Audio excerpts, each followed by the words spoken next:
Okay, here I have the last Primus in my collection, the third one. The other two were a mortise cylinder and a kick cylinder. This one is a interchangeable core. The control key is not much different than the operating key. It has the same bitting, but it just has this extra 7th pin here that can't be overset. So if you want to do control and have that little thing retract so you can remove it from your padlock or whatever, you just got to lift that 7th pin at some point when you're turning it. The other ones are 6 pins, all just standard pins on top, and then you got to pick these 5 side pins, which also have rotation to them. They can either face towards the back, the center, or the front. But at least on all of mine, you pick the top pins first, get a little bit of a set, and that puts tension on that sidebar to let you pick the side pins.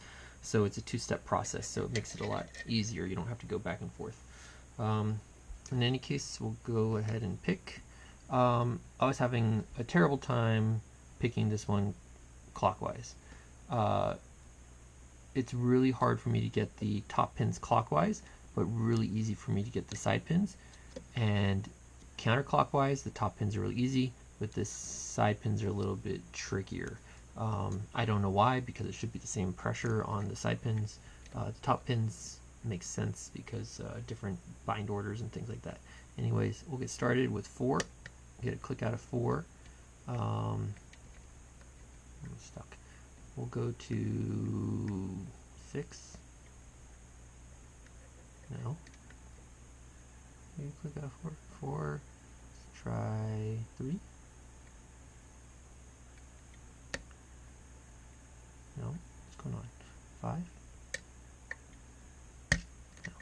No. Alright. Let's start fresh. 4. Click. 6. No. Not really. Anything different. Could have wore something down or whatever. 4. 3. Not 5. 6. There we go. 6. 5. Yep. 2. Gets a little bit harder towards the front. Getting the angles and stuff. 2. 1 gets really tricky. 1. 1 is way up there. Really hard to do from this from the bottom of the keyway. Alright, so 1 clicked, and we got some rotation on the core. So let's go to the side pins and see if they're ready. Normally they'll make a little clicking sound as I go under them as they drop back down with springs. They're not. Yeah, they're binding some. Alright, let me get a little light so I can see a little bit. I can only really see the first maybe 2 side pins.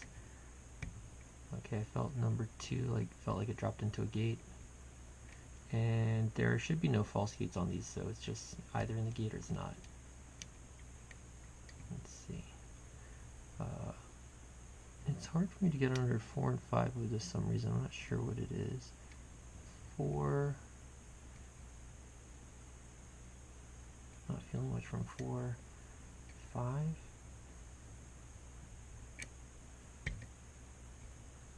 Yeah, I go too far back and there's something I touch back there. I don't know what it is. I think it's the 7th pin perhaps that I touch when I'm back there. Right. 2 and 3. Like if I'm going clockwise, I'm done with the side pins by now. But counterclockwise, I don't know what it is. It doesn't make too much sense. Let's feel them from the top. See if I can feel them. I think that's pin 5 there, pin 4 there. Is that 3? Is that 2?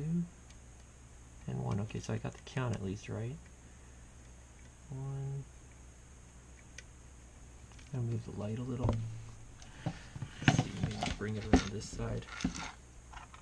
Try not to lose my tension while I'm doing this. Not so easy. Knock over my phone. Try to get it to stand back up again. Make sure my tension's not falling out. Okay. And now I'm going to shake the camera while I move the light. It was right in my face. Okay. Let's try this some more. 1,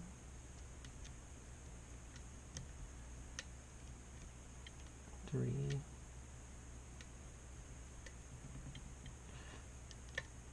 Not sure what I'm touching in the back like that. Gotta be pin 7. Make sure that pin 7's not set, so it's okay. Because if you have 7 up there, then you're not going to get a counterclockwise turn because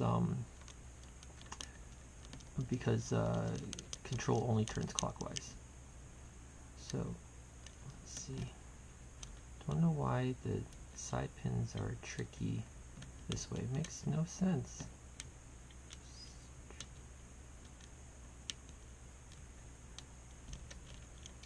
Needing too much tension, maybe? Just reduce the tension a lot. Really like tension now. And you can lift on them, and if you lift on a pin and it's in the gate, it's going to be pretty solid. It's not going to lift up. So like 3 feels pretty solid. I can't lift it up. 1 is all over the place, so it's not binding at all. 2 is solid, so I think 2 is in its gate. 3 is solid. And then I think I have to modify this pick some. The other 2 have no problems with this pick. This particular one seems like, I don't know, I can't, under 4 and 5 I have a hard time getting under them, and then like a hard time turning my pick, and doing everything with 4 and 5 is just difficult with this one. Really different than the other 2. The other 2 are much easier. This guy's kind of the hard guy.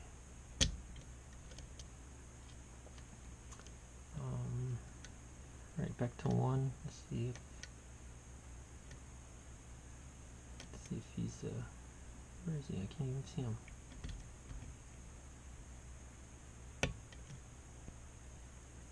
And there's 1, 2, 3.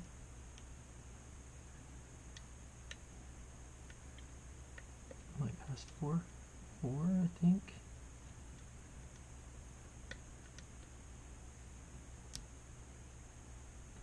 Like, I don't know what it is. Pin 5 from the top.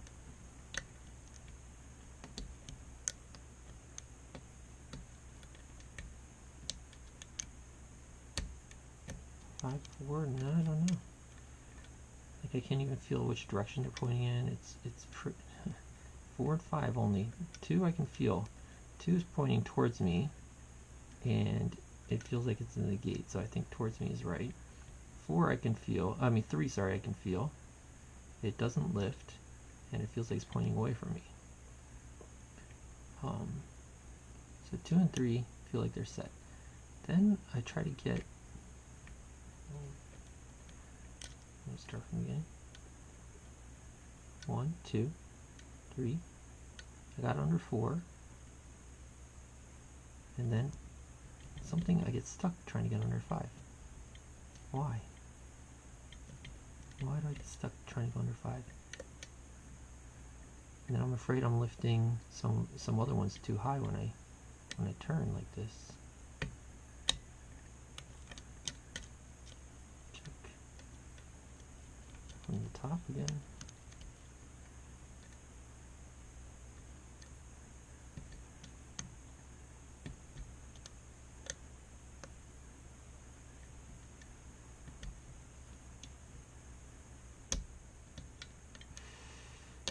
Oh, and we're open. So I'm not satisfied because 4 and 5 just, I don't know, it's very odd. Let's open it up and maybe see what's going on, if there's something funny. But yeah, I'm not satisfied with this pick. Let's lock it back up. Oh, that's upside down. This one won't lock. There we go. Not satisfied. But it's open. And I've opened it a couple times, both clockwise and counterclockwise, but something about this. Maybe I'll look at the back and see what's got me caught up on 5 and 6 with my pick. Maybe I can make some modifications to my pick to make it fit in there better. I want an operating key, follower, catch the sidebar. Okay, so there's a sidebar. It's just a bunch of blocks, right? And the pins fall into these little 5 slots. Take these out. No, got sidebar springs I got to take out first. There's the 2 sidebar springs. I'll drop this down while I gut maybe. Which one's like this? Is that a little better? Bring the light down.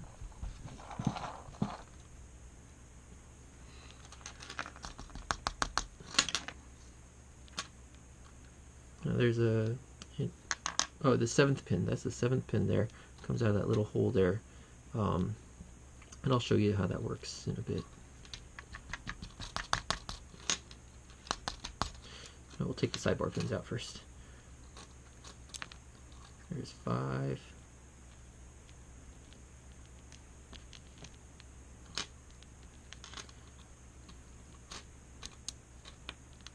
4, 3.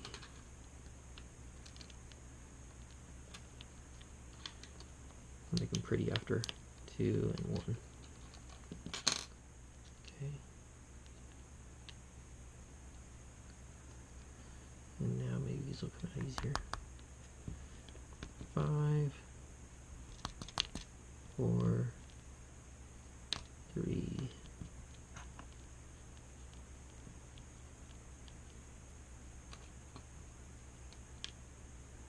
1, 2. These are just standard pins up top.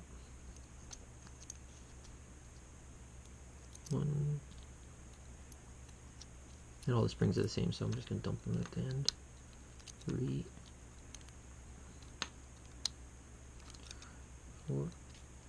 And the pins are different lengths for these drivers. I guess they're getting balanced stacks. They're matching the pin heights.